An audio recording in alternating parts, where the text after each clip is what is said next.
ओम नमः शिवाय। ಭಾರತ್ ಮಾತಾ ಶಿವಶಕ್ತಿ ಅವತಾರ್ ಓಂ ಮಂಡಳಿ ಸತ್ಯ ಗೀತೆ ಮುರಳಿ. ಓಂ ಪಿತಾಶ್ರೀ ಶಿವ ತಂದೆಯ ನೆನಪಿದೆಯೇ? ಮುರಳಿಯ ದಿನಾಂಕ 8/8/2025. ಬೆಳಗಿನ ತರಗತಿ ರಿವೈಸ್ ಕೋರ್ಸ್ 8/4/1968. ಓಂ ನಮಃ ಶಿವಾಯ. ರಾಜಯೋಗಿ ಮಕ್ಕಳೇ, ನೀವು ಇಲ್ಲಿ ಬಹಳಷ್ಟು ಸಂಪಾದನೆಯನ್ನು ಮಾಡಿಕೊಳ್ಳುತ್ತಿದ್ದೀರಿ. ಎಷ್ಟು ಹೊತ್ತು ಕುಳಿತುಕೊಳ್ಳುತ್ತೀರಿ ಅಷ್ಟು ಸಂಪಾದನೆ ಇದೆ. ನಾವು ಬಂದಿರುವುದೇ ಸತ್ಯ ಸಂಪಾದನೆಗೋಸ್ಕರ. ಸತ್ಯ ಸಂಪಾದನೆ ಬೇರೆ ಎಲ್ಲೂ ಆಗುವುದಿಲ್ಲ. ಇದು ನಮ್ಮ ಜೊತೆಯಲ್ಲಿಯೇ ಬರುವಂತಹ ಸಂಪಾದನೆಯಾಗಿದೆ. ಇದೇ ಗುಂಗಿನಲ್ಲಿ ಇರಬೇಕು. ಓಂ ನಮಃ ಶಿವಾಯ. ನಾವು ಮಕ್ಕಳಿಗೆ ಗೊತ್ತಿದೆ, ಶಿವ ತಂದೆಯು ಇಲ್ಲಿ ಕುಳಿತುಕೊಂಡಿದ್ದಾರೆ. ನಾವೂ ಸಹ ಆ ತಂದೆಯ ನೆನಪಿನಲ್ಲಿ ಕುಳಿತುಕೊಳ್ಳಬೇಕು ಮತ್ತು ನೆನಪಿನ ಜೊತೆಗೆ ಜ್ಞಾನದಲ್ಲೂ ಸಹ ಕುಳಿತುಕೊಂಡಿದ್ದೇವೆ. ಯಾವಾಗ ಕೇಳುತ್ತೇವೆ ಆಗ ಜ್ಞಾನದಲ್ಲಿರುತ್ತೇವೆ ಎಂದು ಅಲ್ಲ, ಜ್ಞಾನ ಸ್ವ ಆತ್ಮದಲ್ಲಿ ಇದೆ. ನೀವು ಸ್ವದರ್ಶನ ಚಕ್ರಧಾರಿಗಳಾಗಿದ್ದೀರಿ. ರಚನೆಯ ಆದಿ ಮಧ್ಯ ಅಂತ್ಯದ ಬಗ್ಗೆ ನೀವು ತಿಳಿದುಕೊಂಡಿದ್ದೀರಿ. ನಾವು ಮಕ್ಕಳಿಗೆ ಇಡೀ ಸೃಷ್ಟಿಯ ನಾಲೆಡ್ಜ್ ಅಂದರೆ ಜ್ಞಾನ ಇದೆ. ನಾವು ಬಹಳಷ್ಟು ಸಂಪಾದನೆಯನ್ನು ಮಾಡಿಕೊಳ್ಳಬಹುದು. ನಾವು ಬಂದಿರುವುದೇ ಸತ್ಯ ಸಂಪಾದನೆ ಮಾಡಿಕೊಳ್ಳುವುದಕ್ಕೋಸ್ಕರ. ಸತ್ಯ ಸಂಪಾದನೆ ಬೇರೆ ಎಲ್ಲೂ ಆಗುವುದಿಲ್ಲ. ಇದು ನಮ್ಮ ಜೊತೆಗೆ ಬರುವಂತಹ ಸಂಪಾದನೆ. ಇದೇ ಗುಂಗಿನಲ್ಲಿ ಇರಬೇಕು. ಇಲ್ಲಿ ಬೇರೆ ಯಾವ ಉದ್ಯೋಗವೂ ಇಲ್ಲ. ವಾತಾವರಣವೂ ಸಹ ಅದೇ ರೀತಿ ಇದೆ. ನಾವು ಇಡೀ ಜಗತ್ತಿನ ವಾತಾವರಣವನ್ನು ಶುದ್ಧ ಮಾಡುತ್ತಿದ್ದೇವೆ. ಬಹಳ ಸೇವೆ ಮಾಡಬಹುದು. ಯಾರು ತಮ್ಮ ಸೇವೆ ಮಾಡುತ್ತಾರೆ ಅವರೇ ಭಾರತದ ಸೇವೆಯನ್ನು ಮಾಡುತ್ತಾರೆ. ಈ ಹಳೆಯ ಜಗತ್ತು ಇನ್ನು ಇರುವುದಿಲ್ಲ, ನಾವೂ ಇರುವುದಿಲ್ಲ. ಸೃಷ್ಟಿ ಹೊಸದಾಗುತ್ತದೆ. ನಾವು ಮಕ್ಕಳ ಬುದ್ಧಿಯಲ್ಲಿ ಸಂಪೂರ್ಣ ಜ್ಞಾನ ಇದೆ. ಅನ್ಯರ ಯಾರ ಹತ್ತಿರವೂ ಈ ಜ್ಞಾನ ಇಲ್ಲ. ಈ ಎಲ್ಲರನ್ನು ಯಾರು ಕರೆತಂದರು? ನಮ್ಮ ಸಮಾನರನ್ನಾಗಿ ನೀವೇ ಮಾಡಿದ್ದೀರಲ್ಲವೇ? ಎಷ್ಟೊಂದು ಸೆಂಟರ್ಸ್ಗಳು ಇದ್ದಾವೆ. ಈ ಎಲ್ಲ ಸೆಂಟರ್ಸ್ಗಳನ್ನು ನೀವು ಮಕ್ಕಳು ರೆಡಿ ಮಾಡಿದ್ದೀರಿ. ಮಕ್ಕಳಿಗೆ ಶಿಕ್ಷಣ ಸಿಕ್ಕಿದೆ, ಪಕ್ಕಾ ನಿಶ್ಚಯ ಆಗಿದೆಯಲ್ಲವೇ? ನೀವು ಮಕ್ಕಳು ಹೇಳುತ್ತೀರಿ, ಅವಶ್ಯವಾಗಿ ಕಲ್ಪದ ಮೊದಲು ಯಾರು ಸರ್ವಿಸ್ ಮಾಡಿದ್ದರೋ ಅವರೇ ಮಾಡುತ್ತಾರೆ. ಇದು ಸಹ ಗೊತ್ತಿದೆ. ದಿನ ಪ್ರತಿದಿನ ತಂದೆ ನಮ್ಮನ್ನು ತನ್ನ ಸಮಾನ ಮಾಡಿಕೊಳ್ಳುತ್ತಿದ್ದಾರೆ. ಈ ಜ್ಞಾನವನ್ನು ಕೇಳಿ ಬಹಳ ಖುಷಿಯಾಗುತ್ತಾರೆ. ಯಾವಾಗ ಕೇಳುತ್ತೀರಿ ಆಗ ರೋಮಾಂಚನವಾಗುತ್ತದೆ. ಈ ಜ್ಞಾನವನ್ನು ಬೇರೆಯವರು ಯಾರೂ ಸಹ ಹೇಳಲು ಸಾಧ್ಯವಿಲ್ಲ. ನೀವು ಬ್ರಾಹ್ಮಣ ಮಕ್ಕಳೇ ಕೇಳುತ್ತಿದ್ದೀರಿ. ಭಕ್ತಿ ಮಾರ್ಗದಲ್ಲಿ ಯಾವ ಪರಿಶ್ರಮವೂ ಇಲ್ಲ. ಸನ್ಯಾಸಿಗಳು ಪರಸ್ಪರ ಯಾವುದೇ ಸತ್ಸಂಗ ಮಾಡಿಕೊಳ್ಳುವುದಿಲ್ಲ. ಗೃಹಸ್ಥಿಗಳೇ ಬಂದು ಅವರ ಅನುಯಾಯಿಗಳಾಗುತ್ತಾರೆ. ಅವರನ್ನು ಗೃಹಸ್ಥಿಗಳನ್ನು ಸನ್ಯಾಸಿಗಳು ಎಂದು ಕರೆಯುವುದಿಲ್ಲ. ನಾವು ವಾಸ್ತವದಲ್ಲಿ ಎಲ್ಲರೂ ಸನ್ಯಾಸಿಗಳೇ ಆಗಿದ್ದೇವೆ. ಸಂಪೂರ್ಣ ಈ ಚೀಚಿ ಜಗತ್ತನ್ನು ಬಿಡಬೇಕು. ಹಗಲು ರಾತ್ರಿಯ ವ್ಯತ್ಯಾಸ ಇದೆಯಲ್ಲವೇ? ಇದು ಬೇಹದ್ದಿನ ಸನ್ಯಾಸ.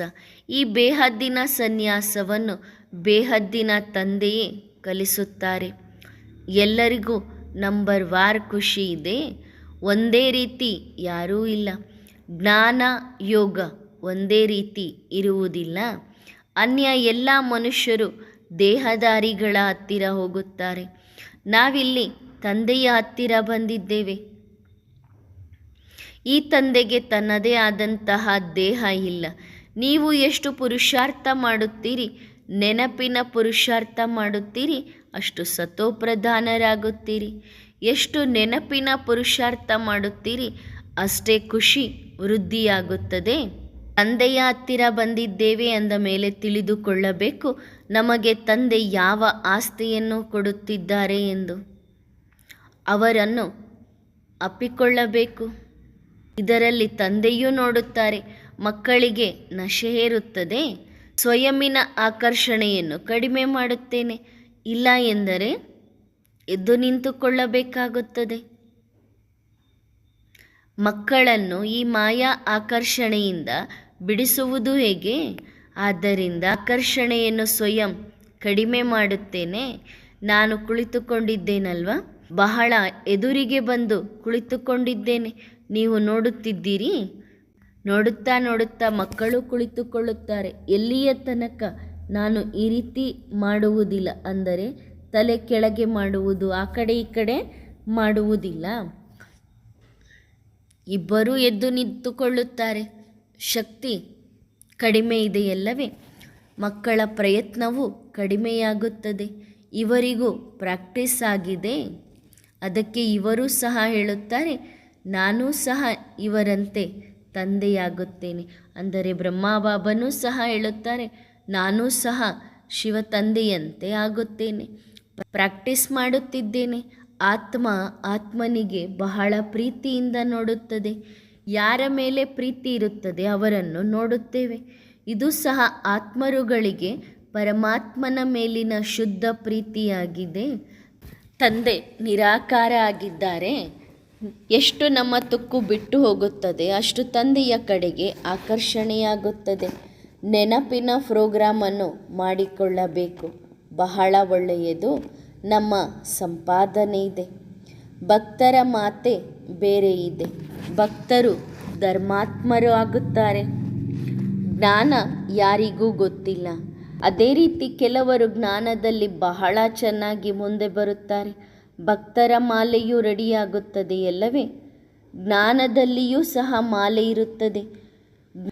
ಜ್ಞಾನದಲ್ಲಿ ಮಕ್ಕಳೇ ಇರುತ್ತಾರಲ್ಲವೇ, ಭಕ್ತರು ಸಹ ಕಡಿಮೆ ಜನ ಬರುತ್ತಾರೆ. ಯಾರು ಎಷ್ಟು ನೆನಪು ಮಾಡುತ್ತಾರೆ ಅವರಿಗೆ ಅವರ ಚರಿತ್ರೆಯ ಬಗ್ಗೆ ಗೊತ್ತಿಲ್ಲ. ಅಂದರೆ ಭಕ್ತರು ದೇವತೆಗಳನ್ನು ನೆನಪು ಮಾಡುತ್ತಾರೆ, ಅವರ ಚರಿತ್ರೆ ಅವರಿಗೆ ಗೊತ್ತಿಲ್ಲ. ಗೀತೆಯಲ್ಲೂ ಬರೆಯಲಾಗಿದೆ, ಭಗವಾನು ವಾಚ, ನನ್ನೊಬ್ಬನನ್ನೇ ನೆನಪು ಮಾಡುವುದರಿಂದ ನಿಮ್ಮ ವಿಕರ್ಮ ವಿನಾಶವಾಗುತ್ತದೆ. ಆದರೆ ಕೃಷ್ಣ ಅಲ್ಲ, ಅಂದರೆ ಕೃಷ್ಣನನ್ನು ನೆನಪು ಮಾಡುವುದರಿಂದ ವಿಕರ್ಮ ವಿನಾಶವಾಗುತ್ತದೆ ಎಂದು ಶ್ರೀಕೃಷ್ಣ ಹೇಳಿಲ್ಲ. ಭಗವಂತ ತಂದೆಯನ್ನು ನೆನಪು ಮಾಡುವುದರಿಂದ ಏನಾಗುತ್ತದೆ? ಯಾವಾಗಲೂ ಇಬ್ಬರು ತಂದೆಯ ಮಾತನ್ನು ತಿಳಿಸಿರಿ. ತಂದೆ ಸ್ವರ್ಗದ ಸ್ಥಾಪನೆಯನ್ನು ಮಾಡುತ್ತಾರೆ. ಮಾಲೆಯ ಮಣಿಗಳಾದಾಗಲೇ ಸ್ಕಾಲರ್ಶಿಪ್ ಸಿಗುತ್ತದೆ. ಎಷ್ಟು ತಂದೆಯನ್ನು ನೆನಪು ಮಾಡುತ್ತೇವೆ ಅಷ್ಟು ಸತೋಪ್ರಧಾನರಾಗುತ್ತೇವೆ. ನಮ್ಮ ಡಿಗ್ರಿಯನ್ನು ನಾವೇ ನೋಡಿಕೊಳ್ಳಲು ಸಾಧ್ಯವಿದೆ. ಖುಷಿ ಏರುತ್ತದೆ. ಬಾಕಿ ಪ್ರೋಗ್ರಾಮ್ ಬಹಳ ಚೆನ್ನಾಗಿ ಆಗುತ್ತದೆ. ತಂದೆ ಬೆಳಗ್ಗೆ ಬೆಳಗ್ಗೆ ಜಾಗೃತರಾಗಿರಲು ಹೇಳುತ್ತಾರೆ. ಇದು ಬಹಳ ಈಸಿ ಇದೆ. ಆದರೆ ಇಲ್ಲಿ ಯಾವ ಆಸನಗಳನ್ನು ಹಾಕುವ ಅವಶ್ಯಕತೆ ಇಲ್ಲ. ಆರಾಮಾಗಿ ಕುಳಿತು ತಂದೆಯನ್ನು ನೆನಪು ಮಾಡುವುದಾಗಿದೆ. ಅದನ್ನು ಸಹ ಮಕ್ಕಳು ಮಾಡಬಹುದು. ತಂದೆ ಸ್ವಯಂ ಹೇಳುತ್ತಾರೆ, ನನ್ನೊಬ್ಬನನ್ನೇ ನೆನಪು ಮಾಡುವುದರಿಂದ ನೀವು ಸತೋಪ್ರಧಾನರಾಗುತ್ತೀರಿ, ನಿಮ್ಮ ಪಾಪಗಳು ಭಸ್ಮವಾಗುತ್ತದೆ.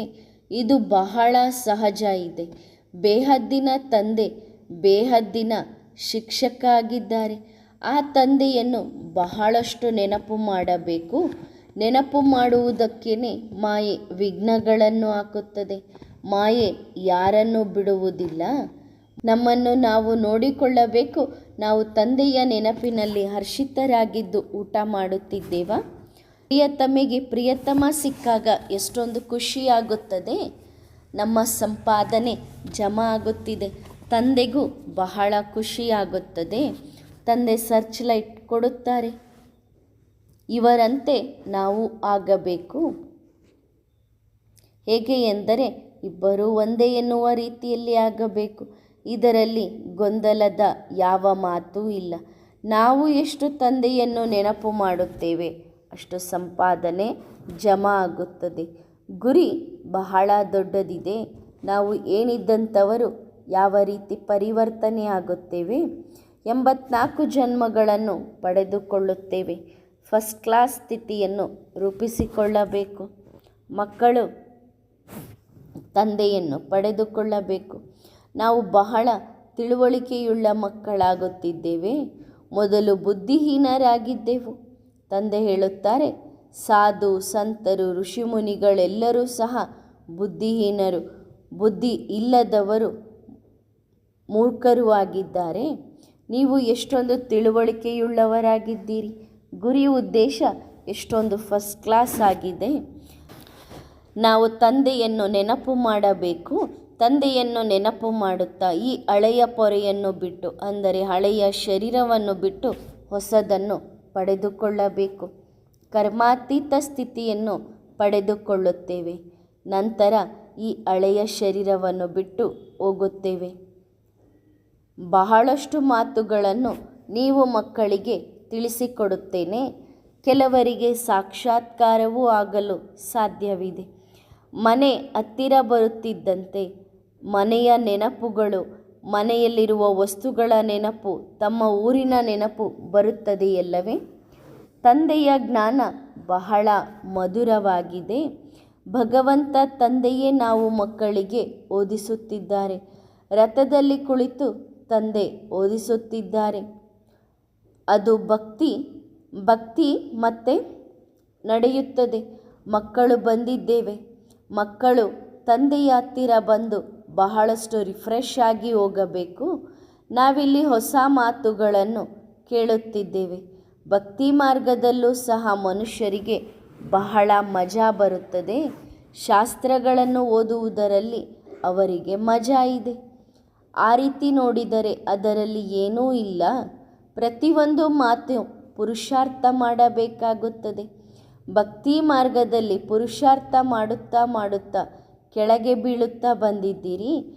ನೀವು ಏರುವ ಕಲೆಯಲ್ಲಿ ಹೋದರೆ ನಿಮ್ಮಿಂದ ಅನ್ಯರ ಕಲ್ಯಾಣವಾಗುತ್ತದೆ. ನೀವು ಹೊಸ ಮಾತುಗಳನ್ನು ಕೇಳುವುದಿಲ್ಲ. ಅನೇಕ ಬಾರಿ ನೀವು ಈ ಜ್ಞಾನವನ್ನು ಕೇಳಿದ್ದೀರಿ. ಅದೇ ಜ್ಞಾನವನ್ನು ಮತ್ತೆ ಕೇಳುತ್ತಿದ್ದೀರಿ. ಕೆಲವರು ಕೇಳುತ್ತಾರೆ, ಕೇಳಿದ ತಕ್ಷಣ ಅರ್ಥ ಆಗುತ್ತದೆ. ಕೇಳುತ್ತಾ ರೋಮಾಂಚನದಲ್ಲಿ ಬರುತ್ತಾರೆ. ನೀವು ಅಹಿಂಸಕ ಸೈನಿಕರಾಗಿದ್ದೀರಿ ಹಾಗೂ ಬಹಳಷ್ಟು ಪ್ರಸಿದ್ಧಿಯನ್ನು ಪಡೆಯುವವರಾಗಿದ್ದೀರಿ. ದೇವಿಯರ ಪೂಜೆಯನ್ನು ಯಾಕೆ ಮಾಡುತ್ತೀರಿ? ನೀವು ಇಡೀ ವಿಶ್ವವನ್ನು ಸ್ವರ್ಗವನ್ನಾಗಿ ಮಾಡುವಂಥವರು ಹಾಗೂ ಸ್ವರ್ಗವನ್ನಾಗಿ ಮಾಡಿಸುವಂತಹ ವ್ಯಕ್ತಿ ಇಬ್ಬರಿಗೂ ಸಹ ಮಹಿಮೆಯಾಗುತ್ತದೆ. ನೀವಿಲ್ಲಿ ಬಹಳಷ್ಟು ಸಂಪಾದನೆ ಮಾಡಿಕೊಳ್ಳಲು ಸಾಧ್ಯವಿದೆ. ವಾತಾವರಣ ಶುದ್ಧವಾಗುತ್ತದೆ. ಮನೆಯಲ್ಲಿ ಇಂತಹ ವಾತಾವರಣ ರೂಪಿಸಿಕೊಳ್ಳಲು ಸಾಧ್ಯವಿದೆಯೇನು? ಆದ್ದರಿಂದ ಸನ್ಯಾಸಿಗಳು ಸಹ ಮನೆಯಿಂದ ದೂರ ಹೋಗುತ್ತಾರೆ. ನೀವು ಅಕ್ಕಂದಿರು ಈ ರೀತಿ ಹೋಗಲು ಸಾಧ್ಯವಿದೆಯೇನು? ಆದರೆ ಇವತ್ತಿನ ಜಗತ್ತಿನಲ್ಲಿ ಮಾತೆಯರು ಸಹ ಸನ್ಯಾಸಿಗಳಾಗಿ ಪರಿವರ್ತನೆಯಾಗುತ್ತಾರೆ. ಮಕ್ಕಳಿಗೆ ಗೊತ್ತಿದೆ, ಆದಿ ಸನಾತನ ಧರ್ಮದವರು ಅವಶ್ಯವಾಗಿ ಈ ಜ್ಞಾನಕ್ಕೆ ಬರುತ್ತಾರೆ. ಜ್ಞಾನದ ಸಸಿಯನ್ನು ನೆಡಲಾಗುತ್ತದೆ. ಸಸಿ ನೆಡುವ ಪದ್ಧತಿ ಈಗ ನಡೆಯುತ್ತಿದೆ. ನಿಮಗೆ ನೀವೇ ತಿಲಕವನ್ನು ಇಟ್ಟುಕೊಳ್ಳಬೇಕು. ಯಾರು ಬಹಳ ಚೆನ್ನಾಗಿ ಓದುತ್ತಾರೆ ಅವರೇ ತಮ್ಮನ್ನು ಸ್ಕಾಲರ್ಶಿಪ್ಪಿಗೆ ಯೋಗ್ಯರನ್ನಾಗಿ ಮಾಡಿಕೊಳ್ಳುತ್ತಾರೆ. ಒಳ್ಳೆಯದು. ಮಧುರಾತಿ ಮಧುರ ಮಕ್ಕಳಿಗೆ ಆತ್ಮಿಕ ಬಾಪ್ ದಾದಾರವರ ನೆನಪು, ಪ್ರೀತಿ ಮತ್ತು ನಮಸ್ತೆ. ರಾತ್ರಿಯ ತರಗತಿ ಮುರಳಿಯ ದಿನಾಂಕ 9/4/1968. ಬುದ್ಧಿ ಹೇಳುತ್ತದೆ, ಮನುಷ್ಯರು ಏನನ್ನೂ ತಿಳಿದುಕೊಂಡಿಲ್ಲ, ಏನನ್ನೂ ಅರ್ಥ ಮಾಡಿಕೊಂಡಿಲ್ಲ. ತಂದೆಯ ಬಗ್ಗೆ ತಿಳಿದುಕೊಳ್ಳುವುದರಿಂದ ತಂದೆಯ ಮೂಲಕ ನಾವು ತಂದೆಯನ್ನು ಹಾಗೂ ಎಲ್ಲವನ್ನು ತಿಳಿದುಕೊಳ್ಳುತ್ತೇವೆ. ತಂದೆ ಯಾವುದನ್ನು ತಿಳಿಸುತ್ತಾರೆ ಅದು ಬೆಲೆ ಬಾಳುವಂತಹದ್ದಾಗಿದೆ. ಅನ್ಯ ಮನುಷ್ಯರು ಏನನ್ನೂ ತಿಳಿದುಕೊಂಡಿಲ್ಲ, ಆದರೆ ಅವರು ಏನು ತಿಳಿಸುತ್ತಾರೆ ಅದು ಬೆಲೆಯಿಲ್ಲದಂಥದ್ದು. ಬೆಲೆಯಿಲ್ಲದ ಜಗತ್ತನ್ನು ಸಮಾಪ್ತಿ ಮಾಡಲಾಗುತ್ತದೆ. ತಂದೆಯ ಮೂಲಕ ಬೆಲೆಯುಳ್ಳಂತಹ ಜಗತ್ತು ಅಂದರೆ ಸ್ವರ್ಗದ ಸ್ಥಾಪನೆ ಆಗುತ್ತಿದೆ. ತಂದೆಯ ತಿಳುವಳಿಕೆ ಏನಾಗಿದೆ? ತಂದೆಯ ತಿಳುವಳಿಕೆಯ ಹೋಲಿಕೆಯಲ್ಲಿ ಜಗತ್ತಿನ ತಿಳುವಳಿಕೆ ಏನೂ ಇಲ್ಲ. ಮನುಷ್ಯರು ಈ ಸಮಯದಲ್ಲಿ ಯಾವ ಉಪಯೋಗಕ್ಕೂ ಇಲ್ಲ. ಯಾವ ಜ್ಞಾನವೂ ಬುದ್ಧಿಯಲ್ಲಿ ಇಲ್ಲ. ಎಲ್ಲರೂ ತಮೋಪ್ರಧಾನ ಪತಿತ ಬುದ್ಧಿಯವರಾಗಿದ್ದಾರೆ. ಆದ್ದರಿಂದ ತಂದೆಯನ್ನು ಎಲ್ಲರೂ ನೆನಪು ಮಾಡುತ್ತಾರೆ, ಆದರೆ ಅವರಿಗೆ ತಂದೆಯ ಪರಿಚಯ ಇಲ್ಲ. ತಂದೆಯ ಬಗ್ಗೆ ತಿಳಿದುಕೊಳ್ಳದೇ ಇರುವ ಕಾರಣದಿಂದ ತಂದೆಯ ರಚನೆಯ ಬಗ್ಗೆಯೂ ತಿಳಿದುಕೊಂಡಿಲ್ಲ. ಅಂಥವರನ್ನು ಕಲ್ಲು ಬುದ್ಧಿಯವರು ಎಂದು ಹೇಳಲಾಗುತ್ತದೆ. ಆತ್ಮ ಎಷ್ಟೊಂದು ಕೆಟ್ಟ ಗತಿಯನ್ನು ಪಡೆದುಕೊಂಡಿದೆ. ತಂದೆಯ ಮೂಲಕ ನಾವೀಗ ಎಲ್ಲವನ್ನೂ ತಿಳಿದುಕೊಳ್ಳುತ್ತಿದ್ದೇವೆ. ಚಕ್ರದ ಬಗ್ಗೆಯೂ ತಿಳಿದುಕೊಂಡಿದ್ದೇವೆ. ಇದು ಸಹ ತಿಳಿದುಕೊಳ್ಳುವಂಥದ್ದು. ಅವಶ್ಯವಾಗಿ ಪವಿತ್ರರಾಗಬೇಕು. ಗೀತೆಯಲ್ಲಿ ಮನ್ಮನಾಭವ ಎನ್ನುವ ಶಬ್ದವೂ ಇದೆ. ಬುದ್ಧಿ ಏನಿದ್ದರಿಂದ ಏನಾಗುತ್ತದೆ? ಯಾವ ಬೆಲೆಯೂ ಇಲ್ಲದಂತೆ, ಉಪಯೋಗಕ್ಕೂ ಇಲ್ಲದಂತೆ ಆಗುತ್ತದೆ. ಅದ್ಭುತವಲ್ಲವೇ? ಜಗತ್ತು ಏನನ್ನೂ ತಿಳಿದುಕೊಳ್ಳುವುದಿಲ್ಲ, ಏನೂ ಗೊತ್ತಿಲ್ಲ. ಈ ಸಮಯದಲ್ಲಿ ನಾವು ಎಲ್ಲವನ್ನೂ ತಿಳಿದುಕೊಳ್ಳುತ್ತಿದ್ದೇವೆ. ಮತ್ತು ದೇವತೆಗಳ ಬಗ್ಗೆಯೂ ಯಾರಿಗೂ ಗೊತ್ತಿಲ್ಲ. ಇದಕ್ಕೆ ಜ್ಞಾನ ಎಂದು ಹೇಳಲಾಗುತ್ತದೆ. ಹೊಸ ವ್ಯಕ್ತಿಗಳು ಈ ಜ್ಞಾನವನ್ನು ಕೇಳಿದಾಗ ಅವರಿಗೆ ಆಶ್ಚರ್ಯವಾಗುತ್ತದೆ. ತಂದೆ ಯಾವ ಸಂಪಾದನೆಯನ್ನು ಮಾಡಿಸುತ್ತಾರೆ ಅದು ಸತ್ಯ ಸಂಪಾದನೆಯಾಗಿದೆ. 21 ಜನ್ಮಗಳಿಗೋಸ್ಕರ ಸಂಪಾದನೆಯಾಗಿದೆ.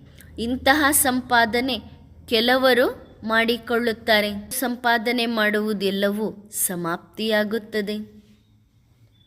ನಾವು ಮಕ್ಕಳಿಗೆ ಎಷ್ಟೊಂದು ನಶೆ ಏರಬೇಕು, ಇದು ಬಹಳ ಸಹಜ ಇದೆ. ಆದರೆ ಈ ಜ್ಞಾನ ಬುದ್ಧಿಯಲ್ಲಿ ಕುಳಿತುಕೊಳ್ಳುವುದಿಲ್ಲ. ತಂದೆಯಿಂದ ಸಂಪೂರ್ಣ ಶಕ್ತಿಯನ್ನು ಪಡೆದುಕೊಳ್ಳಬೇಕು. ಆಗಲೇ ನಾವು ಸ್ವರ್ಗದ ಆಸ್ತಿಯನ್ನು ಪಡೆದುಕೊಳ್ಳುತ್ತೇವೆ. ತಂದೆ ತಮ್ಮ ವಿಲ್ ಪವರನ್ನು ನಾವು ಮಕ್ಕಳಿಗೆ ಕೊಡುತ್ತಾರೆ. ಮುಂದೆ ಹೋದಂತೆ ನೀವೇ ಆ ಪವರಿನಿಂದ, ಅಂದರೆ ತಂದೆಯಿಂದ ಪಡೆದುಕೊಂಡಂಥ ಶಕ್ತಿಯಿಂದ ಸ್ವರ್ಗದ ರಾಜ್ಯವನ್ನು ನಡೆಸುತ್ತೀರಿ. ಈ ಜ್ಞಾನವನ್ನು ತಿಳಿಸುವುದರಲ್ಲಿ ಎಷ್ಟೊಂದು ಪರಿಶ್ರಮ ಆಗುತ್ತದೆ. ಕೇವಲ ಆತ್ಮ ಸತೋಪ್ರಧಾನ ಆಗುತ್ತದೆ ಎಂದಾಗ ದೋಣಿ ಪಾರಾಗುತ್ತದೆ. ನಾವು ಮಕ್ಕಳಿಗೆ ಗೊತ್ತಿದೆ ಈ ಸಮಯದಲ್ಲಿ ರಾಜ್ಯ ಸ್ಥಾಪನೆಯಾಗುತ್ತಿದೆ. ಅನ್ಯರಿಗೆ ಹೇಗೆ ತಿಳಿಸಬೇಕು? ಕೆಲವರು ತಮ್ಮ ಒಪಿನಿಯನನ್ನು ಬರೆಯುತ್ತಾರೆ. ಕೃಷ್ಣ ಭಗವಂತ ಅಲ್ಲ, ಆದರೆ ಯಾವಾಗ ಅರ್ಥ ಮಾಡಿಕೊಳ್ಳುತ್ತಾರೆ ಆವಾಗ ಬರೆಯಬೇಕು. ಕೆಲವು ಮನುಷ್ಯರು ಏನೇ ಮಾತನಾಡಿದರೂ ಶಾಸ್ತ್ರಗಳ ಆಧಾರದ ಮೇಲೆ ಮಾತನಾಡುತ್ತಾರೆ. ಎಲ್ಲ ಶಾಸ್ತ್ರಗಳು ಅರ್ಧಂಬರ್ಧ ಆಗಿದೆ ಮತ್ತು ಅವು ಅದ್ದಿನ ಶಾಸ್ತ್ರಗಳು ಎಂದು ಸಿದ್ಧ ಆಗುತ್ತದೆ. ಬೇಹದ್ದಿನ ತಂದೆ ಬೇಹದ್ದಿನ ಆಸ್ತಿಯನ್ನು ಹೇಗೆ ಕೊಡುತ್ತಿದ್ದಾರೆ ಎನ್ನುವುದು ನೀವು ಮಕ್ಕಳೇ ತಿಳಿದುಕೊಂಡಿದ್ದೀರಿ. ಮೂಲ ಮಾತು ಸತೋಪ್ರಧಾನರಾಗುವಂಥದ್ದು. ಅದಕ್ಕೇನೆ ಯೋಗ್ಯರಾಗುತ್ತೇವೆ. ವಿಶ್ವದ ಮಾಲೀಕತನವನ್ನು ಕೊಡುವಂತಹ ತಂದೆ ಜಗತ್ತಿಗೆ ಬರಲೇಬೇಕು. ಈ ಮಾತು ಅನ್ಯ ಯಾರ ಬುದ್ಧಿಯಲ್ಲಿಯೂ ಇಲ್ಲ. ನಾವು ಎಷ್ಟೊಂದು ಅದೃಷ್ಟಶಾಲಿಗಳಾಗಿದ್ದೇವೆ. ನಿಮ್ಮಂಥ ಅದೃಷ್ಟಶಾಲಿಗಳು ಬೇರೆ ಯಾರೂ ಇರಲು ಸಾಧ್ಯವಿಲ್ಲ. ಕೆಲವರು ಕೇಸ್ ಯುದ್ಧಗಳನ್ನು ಗೆಲ್ಲುವುದಕ್ಕೆ ಸಮಯ ಕೊಡುವುದಿಲ್ಲ. ಈ ಹಣವನ್ನು ಏನು ಮಾಡಬೇಕು ಎಂದು ಕೇಳುತ್ತಾರೆ. ಅಂತ್ಯದಲ್ಲಿ ಹೇಳುತ್ತಾರೆ ಇದೆಲ್ಲವನ್ನು ಭಗವಂತನಿಗೆ ಕೊಡುತ್ತೇವೆ ಎಂದು. ತಂದೆ ಭಗವಂತ ಕೇಳುತ್ತಾರೆ, ಇದನ್ನು ತೆಗೆದುಕೊಂಡು ನಾನು ಏನು ಮಾಡಲಿ? ನಾನು ಪಕ್ಕಾ ವ್ಯಾಪಾರಿಯಾಗಿದ್ದೇನೆ. ತೆಗೆದುಕೊಂಡ ನಂತರ ಎಲ್ಲವೂ ಮಣ್ಣಿನಲ್ಲಿ ಹೋಗಿ ಸೇರಿದರೆ ಅದು ಕಚ್ಚಾ ವ್ಯಾಪಾರವಾಗುತ್ತದೆ. ನಾನು ಕಚ್ಚಾ ವ್ಯಾಪಾರಿ ಆಗುವುದಿಲ್ಲ. ಎಲ್ಲ ಈಗ ಸತ್ಯ ರಾಮಾಯಣವನ್ನು ನೀವು ಕೇಳುತ್ತಿದ್ದೀರಿ. ತಂದೆ ಹೇಳುತ್ತಿದ್ದಾರೆ, ನಾನು ಮಂಗಗಳ ಸೈನ್ಯವನ್ನು ಕರೆದುಕೊಂಡು ಬಂದಿದ್ದೇನೆ. ಎಲ್ಲ ಭಕ್ತನಿಯರಿಗೆ, ಎಲ್ಲ ಸೀತೆಯರನ್ನು ರಾವಣನ ಜೈಲಿನಿಂದ ಬಿಡುಗಡೆ ಮಾಡುತ್ತೇನೆ. ಒಬ್ಬ ಸೀತೆ ಅಥವಾ ಒಬ್ಬ ದ್ರೌಪದಿಯ ಮಾತಿಲ್ಲ. ನೀವೆಲ್ಲ ಆತ್ಮರೂಪಿ ಪಾರ್ವತಿಯರು ಅಮರ ಕಥೆಯನ್ನು ಕೇಳುತ್ತಿದ್ದೀರಿ. ಇಡೀ ಜಗತ್ತಿನಲ್ಲಿ ಬಹಳಷ್ಟು ಕಿರಿಕಿರಿ ಆಗುತ್ತಿದೆ. ನಮಗೆ ಹೊರಗಿನ ಜಗತ್ತಿನವರ ಜೊತೆಗೆ ಯಾವ ಸಂಬಂಧವೂ ಇಲ್ಲ. ಆಕಾಶದ ಮೇಲೆ ಚಂದ್ರ ನಕ್ಷತ್ರಗಳಿಗಿಂತಲೂ ದೂರ ಹೋಗುವಂತಹ ಸಲಹೆಯನ್ನು ತಂದೆ ಕೊಡುತ್ತಾರೆ. ಇಂತಹ ಸಲಹೆ ಬೇರೆ ಯಾರೂ ಕೊಡಲು ಸಾಧ್ಯವಿಲ್ಲ. ಇದು ಸಹ ಮಕ್ಕಳಿಗೆ ಗೊತ್ತಿದೆ. ನಾವು ಡ್ರಾಮಾ ಪ್ಲಾನ್ ಅನುಸಾರವಾಗಿ ಎಲ್ಲ ಕಾರ್ಯವನ್ನು ಮಾಡುತ್ತಿದ್ದೇವೆ. ಕಲ್ಪಕ್ಕೂ ನೀವು ಮಾಡಿದ್ದೀರಿ, ನಂತರವೂ ಮಾಡುತ್ತೀರಿ. ತಂದೆ ಪ್ರತಿದಿನ ಹೊಸ ಹೊಸ ಪಾಯಿಂಟ್ಸ್ಗಳನ್ನು ತಿಳಿಸುತ್ತಾರೆ. ಆದಿ ಸನಾತನ ಧರ್ಮದವರಿಗೆ ಈ ಜ್ಞಾನವನ್ನು ತಿಳಿಸಬೇಕು. ತಾವಾಗಿಯೇ ಅವರು ಸಹಯೋಗ ಕೊಡುತ್ತಾರೆ. ಬಲೆ ಓಪನಿಂಗ್ ಮಾಡುವುದಕ್ಕೋಸ್ಕರ ದೊಡ್ಡ ದೊಡ್ಡ ವ್ಯಕ್ತಿಗಳನ್ನು ಕರೆಯಿರಿ, ಅವರಿಗೂ ಈ ಜ್ಞಾನವನ್ನು ತಿಳಿಸಿರಿ. ನೀವು ಎಷ್ಟು ಚೆನ್ನಾಗಿ ಜ್ಞಾನ ತಿಳಿಸಿಕೊಡುತ್ತೀರಿ, ಅಷ್ಟು ಚೆನ್ನಾಗಿ ಅವರು ಅನೇಕರಿಗೂ ಜ್ಞಾನಕ್ಕೆ ಕರೆದುಕೊಂಡು ಬರುತ್ತಾರೆ. ಒಬ್ಬೊಬ್ಬರಿಗೂ ಜ್ಞಾನವನ್ನು ತಿಳಿಸುವುದಕ್ಕೋಸ್ಕರ ನೀವೀಗ ಮ್ಯೂಸಿಯಂನಲ್ಲಿ ಯುಕ್ತಿಯಿಂದ ರಚಿಸಬೇಕು. ಮುಂದೆ ಹೋದಂತೆ ನೀವು ಮಕ್ಕಳು ಹೇಳುತ್ತೀರಿ, ಹೊರಗಿನವರು ಬರುತ್ತಾರೆ, ಈ ಮ್ಯೂಸಿಯಂಗಳ ಚಿತ್ರಗಳನ್ನು ಮೈದಾನದಲ್ಲಿ ಇಡಬೇಕು ಎಂದು. ಈ ರೀತಿ ಹೊರಗೆ ಇಟ್ಟಾಗ, ಏಕದಂ ಆಕಾಶದ ಕೆಳಗೆ ನೇರವಾಗಿ ಇಟ್ಟಾಗ ಸೇವೆ ಇನ್ನೂ ಸೇವೆ ಎಂದು ಆಗುತ್ತದೆ. ಜ್ಞಾನ ಬಹಳ ಶ್ರೇಷ್ಠಾತಿ ಶ್ರೇಷ್ಠ ಆಗಿದೆ. ಈ ಶ್ರೇಷ್ಠಾತಿ ಶ್ರೇಷ್ಠ ಪಾಯಿಂಟ್ಸ್ಗಳನ್ನು ತೆಗೆಯಬೇಕು. ಬ್ರಾಹ್ಮಣರೆಂದು ಯಾರಿಗೆ ಹೇಳಲಾಗುತ್ತದೆ ಎಂದರೆ ಯಾರು ಸದಾ ಸೇವೆ ಮಾಡುತ್ತಿರುತ್ತಾರೆ. ಯಾರು ಸತ್ಯಗೀತೆಯನ್ನು ತಿಳಿಸುವವರಿದ್ದಾರೆ ಅವರನ್ನು ಯಾರು ಸತ್ಯ ಬ್ರಾಹ್ಮಣರು ಎಂದು ಕರೆಯುತ್ತಾರೇನೋ? ಒಳ್ಳೆಯದು. ಮಧುರಾತಿ ಮಧುರ ಆತ್ಮಿಕ ಮಕ್ಕಳಿಗೆ ಆತ್ಮಿಕ ಬಾಪ್ದಾದಾರವರ ನೆನಪು, ಪ್ರೀತಿ ಮತ್ತು ಸುಪ್ರಭಾತ. ಆತ್ಮಿಕ ಮಕ್ಕಳಿಗೆ ಆತ್ಮಿಕ ಬಾಪ್ದಾದಾರವರ ನೆನಪು, ಪ್ರೀತಿ ಮತ್ತು ನಮಸ್ತೆ. ವರದಾನ: ಚೈತನ್ಯ ಸಾಲಿಗ್ರಾಮ ಮಂದಿರ ಆಗಿರಿ. ವಿಶ್ಲೇಷಣೆ: ಪ್ರತಿಯೊಬ್ಬ ಬ್ರಾಹ್ಮಣರು ಚೈತನ್ಯ ಸಾಲಿಗ್ರಾಮ ಮಂದಿರ ಆಗಿರಿ. ಚೈತನ್ಯ ಶಕ್ತಿಯ ಮಂದಿರವೂ ಇದೆ. ಇಂತಹ ಮಂದಿರದ ಬಗ್ಗೆ ತಿಳಿದುಕೊಂಡಿದ್ದೀರಿ ಎಂದ ಮೇಲೆ ಸ್ವಯಂ ನಿಮ್ಮನ್ನು ನೀವು ಪವಿತ್ರ ಮಾಡಿಕೊಳ್ಳಬೇಕು. ಈಗ ಸಮಯಾನುಸಾರ ಅನ್ಯರು ಯಾರೂ ಸಹ ತಮ್ಮ ಕರ್ಮೇಂದ್ರಿಯಗಳ ಮೂಲಕ ಪ್ರಕೃತಿ ಅಥವಾ ವಿಕಾರಗಳನ್ನು ವಶೀಭೂತ ಮಾಡಿಕೊಳ್ಳುವುದಿಲ್ಲ. ಹೇಗೆ ಮಂದಿರಗಳಲ್ಲಿ ಭೂತದ ಪ್ರವೇಶತೆ ಆಗುವುದಿಲ್ಲ, ಅದೇ ರೀತಿ ಪ್ರತಿಯೊಂದು ಮನೆಯನ್ನು ಮಂದಿರವನ್ನಾಗಿ ಮಾಡಿಕೊಂಡಿದ್ದೀರಾ. ಎಲ್ಲಿ ಅಶುದ್ಧಿ ಇರುತ್ತದೆ ಅಲ್ಲಿ ಅಶುದ್ಧತೆಯ ವಿಕಾರ ಅಥವಾ ಭೂತಗಳ ಪ್ರವೇಶತೆಯಾಗುತ್ತದೆ. ಚೈತನ್ಯ ಶಕ್ತಿ ಸ್ವರೂಪದ ಮಂದಿರದಲ್ಲಿ, ಅಸುರ ಸಂಹಾರಿಣಿಯ ಮಂದಿರದಲ್ಲಿ ಅಸುರಿ ಸಂಕಲ್ಪ, ಅಸುರಿ ಸಂಸ್ಕಾರ ಎಂದು ಪ್ರವೇಶ ಮಾಡಲು ಸಾಧ್ಯವಿಲ್ಲ. ಹಾಗಾದರೆ ತಮ್ಮನ್ನು ತಾವು ಚೆಕ್ ಮಾಡಿಕೊಳ್ಳಿರಿ. ಎಲ್ಲಿಯಾದರೂ ಯಾವುದೇ ಪ್ರಕಾರದ ಅಶುದ್ಧಿ ಇಲ್ಲ ತಾನೆ? ಇದ್ದರೆ ಅದನ್ನು ಈಗಿಂದೀಗಲೇ ಸಮಾಪ್ತಿ ಮಾಡಿರಿ. ಒಳ್ಳೆಯದು. ಓಂ ನಮಃ ಶಿವಾಯ.